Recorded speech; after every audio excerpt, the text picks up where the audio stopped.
Vamos receber aqui a psicóloga Tâmara Rezende, que já está aqui com a gente nos nossos estúdios.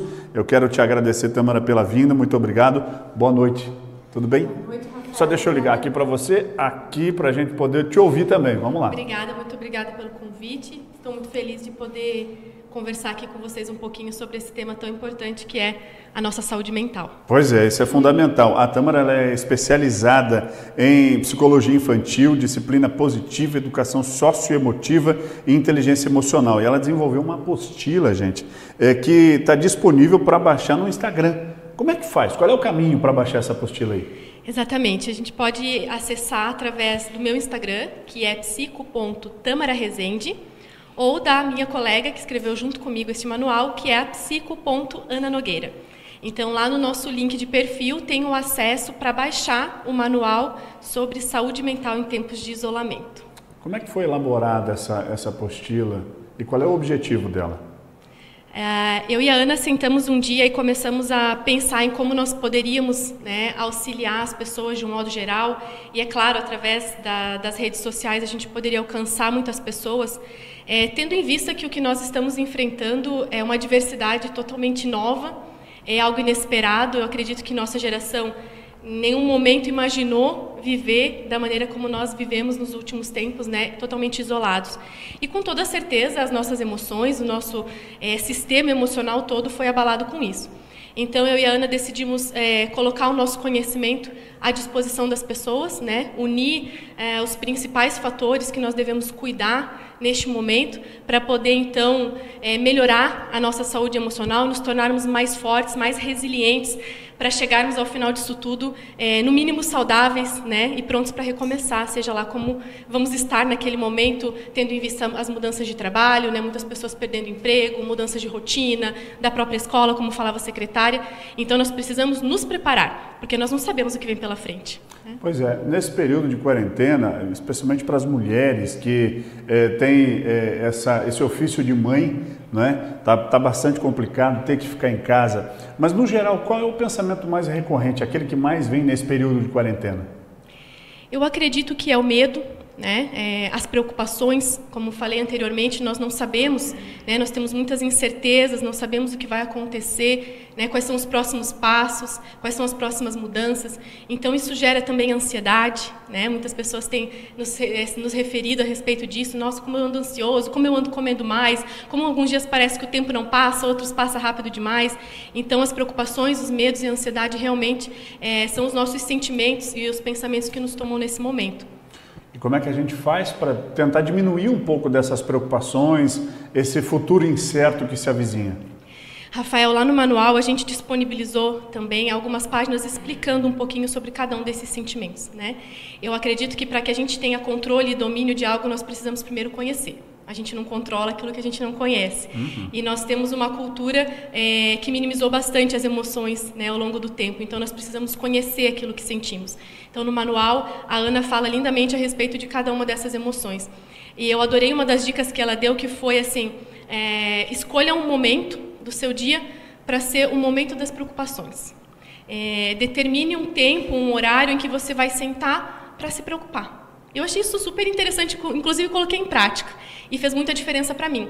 Então você tira um momento do seu dia e coloca no papel quais são as coisas que mais te preocupam, quais são os seus medos, e ali você já começa a pensar também em soluções, reinvenções, Quantos de nós estamos nos reinventando neste momento, melhorando, como falou a nossa secretária, Não pensar nas preocupações ajuda ou só atrapalha? Só empurra o problema para debaixo do tapete?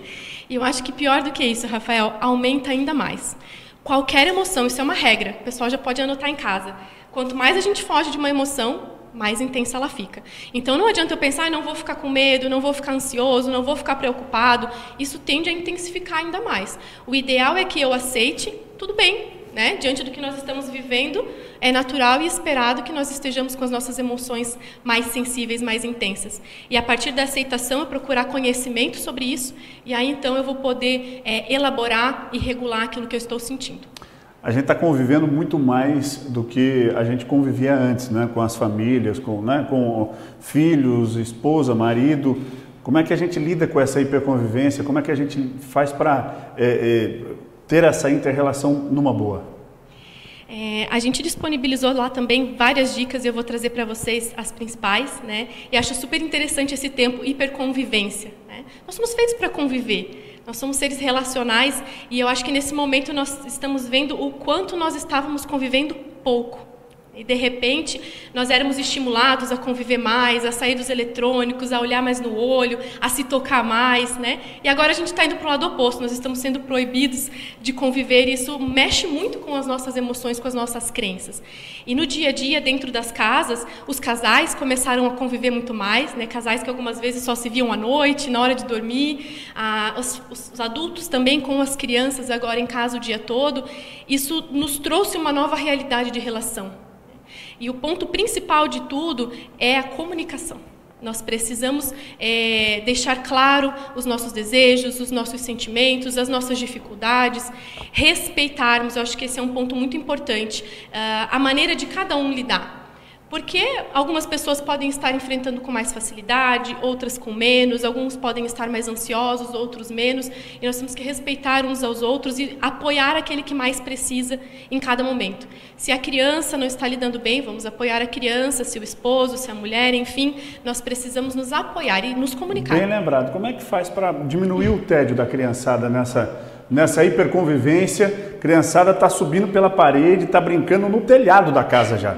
Já acabou toda a criatividade, já pegou todos os brinquedos, aquilo que estava guardado, já jogou no chão, já guardou de novo. Como é que faz com essa criançada aí? Exatamente, muito boa a tua pergunta, Rafael. Eu sou psicóloga infantil, então a minha maior demanda é essa e os pais eles estão literalmente de cabelos em pé, né? Muitos começaram a quarentena super empolgados, fazendo atividades todos os dias, né? Tudo bonitinho e de repente a coisa foi demandando mais tempo e foi ficando difícil de manejar. A dica-chave para isso é organização de rotina. Tá? É super importante, eu falo muito sobre isso nos meus cursos, nos meus workshops. Neste momento, mais do que nunca, mas em todos os momentos, a rotina para a criança e para os adultos ela é essencial. Então, é realmente a gente organizar os horários, de preferência, dormir, alimentar-se nos mesmos horários todos os dias, né? Ir deitar no mesmo horário, levantar no mesmo horário, mesmo que não tenha compromisso. Não deixa as crianças na cama até muito tarde. Eles vão dormir muito tarde, acordam muito tarde, isso vai, cada dia é um horário diferente, fica difícil delas acompanharem este ritmo. A criança precisa prever o que vai acontecer. Nessa questão, o pijama todo dia, o dia todo, ele ajuda ou atrapalha? Atrapalha. É super importante a gente agir, quando eu falo dessa questão da rotina, a gente vai acordar, a gente vai tomar o café da manhã, enfim, cada família vai seguir a sua rotina, vai trocar de roupa, vai escovar o dente, vai tirar o pijama, a gente vai ter o horário para fazer as atividades escolares, isso é super importante, que também complementa aqui essa dificuldade, né, que o espectador de vocês trouxe. É importante que a criança tenha um horário para estudar, então todos os dias, de preferência no mesmo lugar, eu dou dica para alguns pacientes meus de até colocar o uniforme. Coloca o uniforme na criança, prepara o ambiente ali para ela poder estudar, isso vai motivar ela muito mais para poder realizar suas atividades da escola. Então, ter um tempo também para poder ficar um pouquinho sozinho, né? Isso é importante para os adultos, ter um tempo para si, para ler o seu livro. Então, quando a gente organiza isso, e é literalmente pegar um papel, né, um quadro, cada família se adapta da sua maneira, e anotar os horários ou a sequência das coisas que a gente vai fazer no dia e procurar seguir aquilo todos os dias. A rotina, ela gera tanto para o adulto quanto para as crianças uma previsibilidade. Eu, de uma certa forma, tenho um controle e sei o que vai acontecer no dia seguinte. Tendo em vista que a nossa maior dificuldade hoje é o medo, a ansiedade e a preocupação, justamente por não saber o que está por vir, a rotina ela traz para a gente esse aconchego. Além de trazer muito mais organização, diminui aquelas brigas torrenciais na hora de ir para o banho, você pede 1000 vezes para escovar o dente. Não, já está ali nos nossos combinados. E eu uso muito com as minhas famílias. Nós somos um time. E o time família trabalha junto, né? Uns pelos outros, alguns momentos individuais, apoiando aqueles que mais precisam. Criem um lema para a família, divirtam-se, né? E aproveitem para estreitar essas relações que hoje nós estamos percebendo estavam muito distantes.